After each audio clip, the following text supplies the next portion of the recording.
It's April 8th, 2008, and another remarkable event is about to be uncovered by Arion, Rebecca, and Olly, the Retrospectors. Picture the scene. You're at the tills in your local supermarket, you're feeling a bit peckish, you look over at the impulse snack stand next to the checkout and you realise the chocolate bars have been replaced with granola bars and dried fruit. Do you leave the queue and head back down the aisles in search of chocolate? Probably not. You'll just grab one of those granola bars and not be super happy with it. Well, congratulations, because you've just been nudged. The theory of behavioural economics laid out in the pop science bestseller Nudge, published Today in History in 2008. Yeah, and a real bestseller, a worldwide bestseller. More than 2 million copies of this book by the legal scholar Cass Sunstein and the economist Richard Thaler were sold. The full title, Nudge, Improving Decisions About Health, Wealth and Happiness. And what's unusual about it, aside from the fact that it is a pop science book that then had a thesis that actually seemed to infiltrate governments very, very quickly like a virus, is that it was to be read in both ways, as something that as a normal kind of everyday reader you could find intriguing about behavioural science, but also genuinely as a guide to action for governments and institutions across the world. And they took the bait. Yeah, so Thaler says that he came up with the term libertarian paternalism, which is the sort of philosophical underpinning for nudge. Libertarian meaning people can still make their own choices, but paternalism because you're being pushed towards something by a guiding force. He came up with it in a discussion with another economist, Casey B. Mulligan, and then continued to discuss the term and the idea during a weekly lunch that he had with Cass Sunstein, who became his co-writer.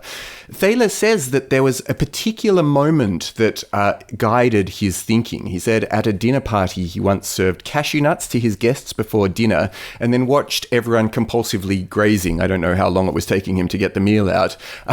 But when he removed the nuts, everyone thanked him for doing so. And he said this behaviour, it got him thinking, didn't fit with economic models that assume that we're all rational utility maximisers, i.e. we want the food, we don't want to be deprived of the food. And that inspired him to create the whole field of behavioural economics, which argues that humans consistently make judgment errors influenced by their cognitive biases, and consequently we should be led to make decisions that are better for us as long as we've had the opportunity to feel as though we have been involved in making that decision.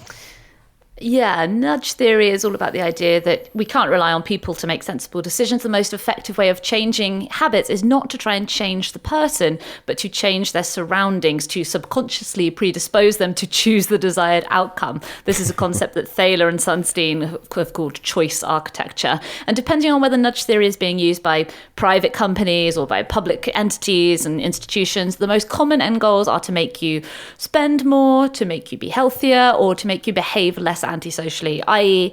pay your taxes, throw away your litter, don't piss all over the floor. These are all of the things that nudge theory can help us with. And although it does sound a bit like pop science, these are two serious scholars behind it. Thaler would go on to win the Nobel Prize for economics, and the book is crammed with citations and studies and policy details. So it is a little bit more wonky than the average pop science bestseller.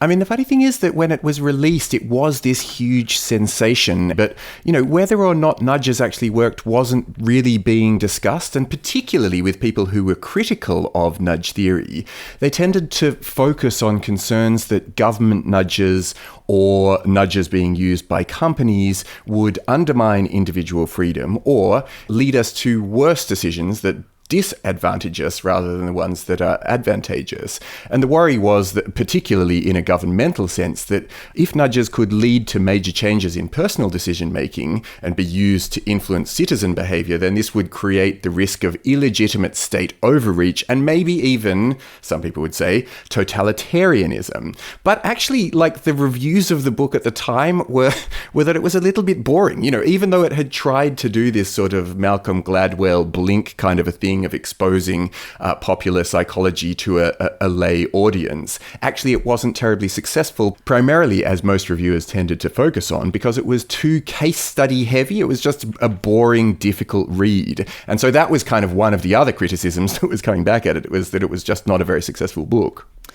Yeah, and also, although it was introducing the concept to readers for the first time, nudging as an actual tactic long predates the book. The classic example is the urinal target, the idea that if you put something in a urinal, men will naturally incline towards hitting it, and thus they will pee more carefully.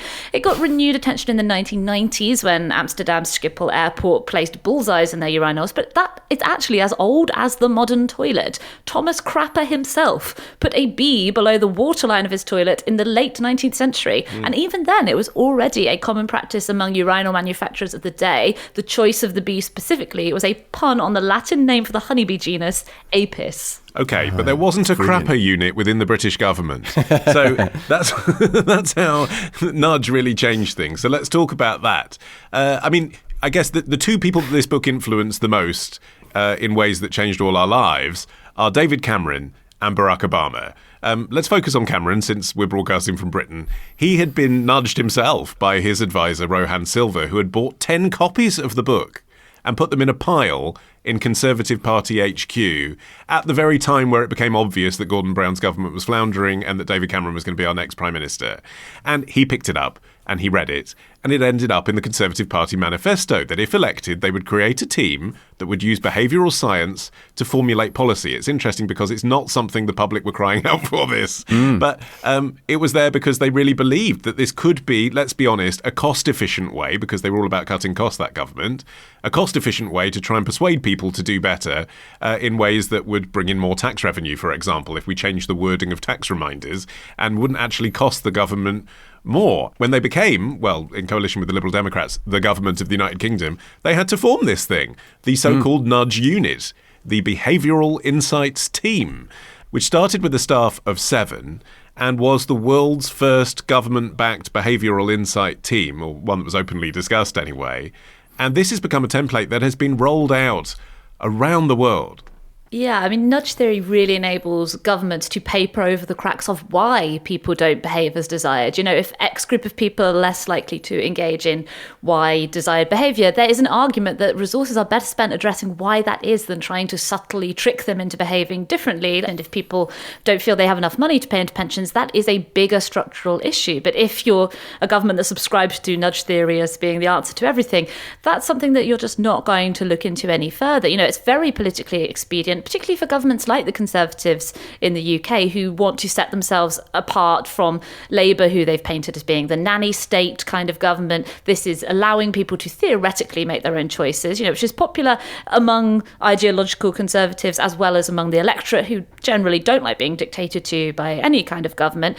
Also, you know, they're really cheap compared to implementing real change. And so lots of critics have claimed that governments are especially motivated to emphasise nudge theory because it shifts the responsibility for tackling wider issues onto individuals and lessens the pressure on tackling systematic problems. For instance, in the environment, nudges can make people use recycling bins more, but that really is, you know, a drop in the ocean in the battle against climate change. You're not going to be able to nudge companies into stopping relying on fossil fuels. That is going to require some unpopular orders. Yeah, although curiously, some of the meta-analysis studies seem to suggest that nudge theory tends, as a whole, not to work, because after all these years, plenty of nudge studies can now be assessed to get a better sense of whether the seemingly revolutionary idea really delivers on its promise. And behavioural economists pull all of those assessments together, and that's how they get their meta-analyses. And one major meta-analysis reported finding no evidence of nudges working whatsoever. But that's the thing. I mean, I think the science gets very granular. You know, and this is the thing, this is a pop science book that referenced lots of studies. Once you read the individual studies, there was one in particular that was retracted, which was about people declaring in advance that they're going to be honest before they fill out a form that could then later be analogous to a tax form. If they declared in advance they were going to be honest, like taking an oath in court, then they were more likely to be honest than if they'd signed it afterwards saying that they declare honesty. That was proven to be unreplicable, and the original study did say that, but then the follow-on study, when they did it again, didn't.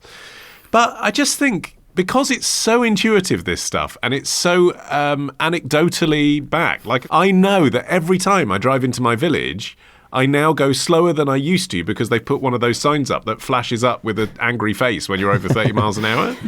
So I know that I watch Halloween movies on Halloween because Netflix is prompting me to do that. So I know that this works. Yeah, but at the same time, nothing but nothing is going to stop me from pissing on the floor. Subscribe on Apple Podcasts or Patreon to hear bonus material from Arion, Rebecca, and Olly, the Retrospectors.